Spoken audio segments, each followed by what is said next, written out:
सबक नंबर 15। बीमार अमजद। सुबह का वक्त है, सर्द हवा चल रही है।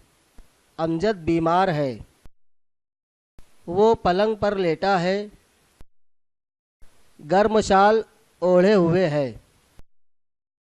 शाल का रंग सब्ज है। अमजद का जिस्म बुखार से तप रहा है। आँखें सुर्ख हैं। पूरे जिस्म में दर्द है। वो दर्द से बेचैन है।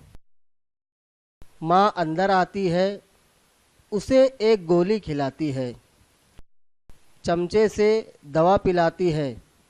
अमजद कहता है, अम्मी आज मैं स्कूल कैसे जाऊंगा? माँ अमजद को समझाती है, स्कूल की फ़िक्र मत करो, तुम जल्द अच्छे हो जाओगे।